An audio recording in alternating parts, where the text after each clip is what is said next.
origine vile vyenyewe hatutaki C'est ça que je venais de dire que ce que vous faites aujourd'hui constitue déjà l'héritage que vous allez donner à vos enfants. Ici on nous parle du roi David. Cet homme, selon le cœur de Dieu, est tombé dans l'impudicité avec la femme de son serviteur. Quand il a fait ça, cela a eu un impact sur sa vie. Et quand cela a eu un impact sur sa vie, c'était déjà un héritage qu'il avait légué à ses enfants. Le deuxième passage de 2 Samuel 13 nous raconte l'histoire d'un jeune homme avec sa sœur.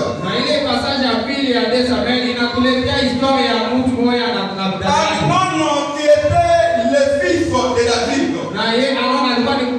David est allé convoiter sa petite sœur. Et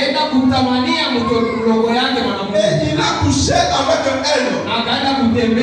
Et si vous avez suivi le premier passage, David a couché avec la femme de son serviteur. Et cela est resté comme un lien entre lui et ses enfants. Amnon à son tour aussi va coucher avec sa soeur. Et cela ne s'est pas arrêté là. Absalom à son tour ne va pas coucher avec sa soeur, mais il va coucher avec la femme de son père. C'était toujours dans la même lignée. Bien-aimé dans le Seigneur, tu es déjà devenu chrétien. Mais si tu ne t'es pas prostitué, tu ne te sens pas bien. Je connais une famille. Ils sont devenus déjà des serviteurs de Dieu. Mais chaque homme dans cette famille-là a toujours 2 ou 3 femmes. C'est que même celui qui est déjà Dieu, quand il n'a pas eu une deuxième femme, il n'est pas à l'aise. Il va seulement aller prendre une deuxième femme pour devenir polygame. Cette polygamie-là ne venait pas seulement de leur père. C'était une polygamie qui venait de l'arrière-grand-parent.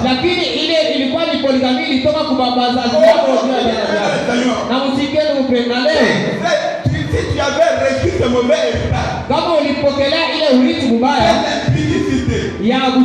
tu peux être marié, mais tu auras besoin d'aller dehors. Tu peux avoir une femme, mais tu seras toujours obligé d'aller dehors. Tu peux avoir un mari, mais avoir toujours l'idée d'aller dehors. C'est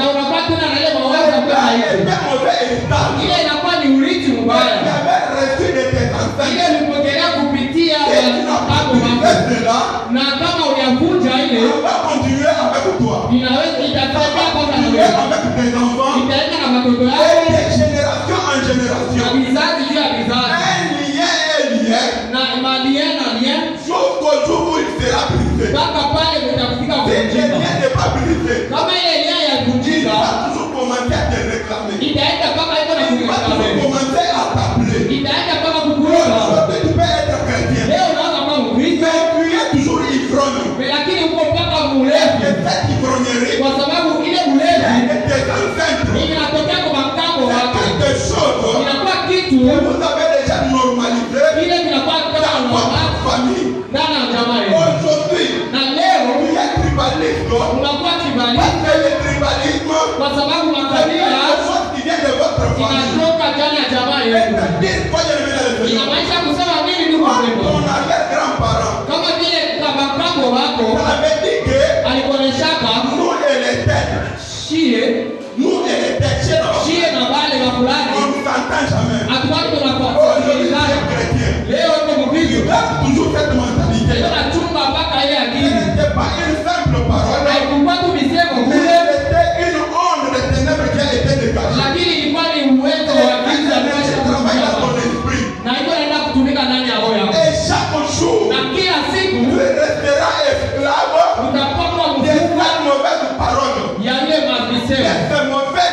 ya ile kama ubaya. Et qui te réclame pour que tu sois tel. Ile ndio kuna kufunga na iko naenda kureklame huyu baki mwenye maisha. Il a fait quelque chose. Alifanya kitu qui n'était pas bon. Kenye kilikuwa mzuri. Et il pensait que ça s'arrête par lui. Na aliwazia sasa kitabakia kwake. Bien aimé dans le Seigneur. Ndugu mpendwa. Les enfants ne touchent pas les conseils. Watoto wasikiani mais les enfants imitent ce que font les parents. Lakini watoto wanafuata vile wazazi wanafanya. Parce que tes enfants vont abandonner ce que tu fais. Usiwaze kusema watoto wataacha vile wewe unafanya. Ce que tu dis. Jua asikie vile wewe unafanya. Tout ce que tu fais aujourd'hui. Na maana kusema vyote vile unafanya leo. Ils ne savent que deviendront tes enfants. Unajua kusema watoto watu ambao watakuwa encore dans la Bible. Na tuko na historia ile kwa l'histoire d'Abraham. Historia ya Abraham. Abraham est allé en Égypte. Yeye Abraham alienda muichi ya Egypte. Il a dit à sa femme. Anaonesha bibi yake. Il dira que je suis ton frère. Utasema niko kaka yako. Nous allons arriver là-bas. Na hiyo wakati utafika pale. Il me traiter à cause de toi. Watanipokelea mzuri kwa ajili yako wewe. Isaac aussi est arrivé. Na Isaac naye akafika. Il va faire la même chose. Anafanya mpaka ile mambo. Il va dire aussi à Rebecca. Anaonesha naye Rebecca. Rebecca, tu vas dire que je suis ton frère. Rebecca utasema niko kaka yako. C'est déjà un mensonge qu'on a déjà construit. Ilikuwa ni bongo wenyewe mkawasha Et kujenga. plus tard aussi. Na miaka tena mingi Quand kupita. Jacob aussi est venu. Ya wakati Yakobo naye alifika. Qui voulait même ressembler au diable. Na ni yeye alipasha kufanya mle shetani. Jacob lui. Yeye Jacob anasema La manipulation. Les mensonges. Bongo. Et il y a aussi des familles comme ça. Na kuko majamaa iko Papa est menteur. Baba ni mwongo. Maman est menteuse. Mama ni mwongo. Et tous les enfants suivent Na ça. watoto wote wanafanya. Tu dis à l'enfant que. Wakati unamwonyesha mtoto. Dis-lui que je suis en train de dormir. Muonesha sema niko na kula. L'enfant est retenu ça. Mtoto anabamba hiyo. Prochainement aussi. Na mkibidi kingine quand on viendra les chercher. Wakati ile batakuwa que je dors. Nitasema sasa c'est que c'est une mauvaise demande. Na ile que tu es dans la vie de tes enfants. Unaenda kuotesha maisha ya watoto wako. Seulement pour tes enfants. Haina wakati kwa watoto wako. De génération en génération. Itaenda kubizazi juu ya bizazi. Je prends d'abord l'exemple de Congolais. Mimi nabeba mfano wa Congolais. Chaque Congolais. Congolais wote a toujours cette intention là de voler. Anakuwa tu na ile intention ya kuiba. Aujourd'hui on se vole nous-mêmes. Na leo tuko naenda tunaibana sisi wenyewe. C'est que combien ministre? Ule wanamweka ministre. Il vole. Anaiba. Les chefs de quartier aussi. Na chef wa est en train de voler. Na anaiba. Les receveurs dans les transports. Basi receveurs na bomba naiba. Pourquoi? Tu as dit. Je sais qu'on avait déjà reçu ce mauvais héritage de vol. Kwa sababu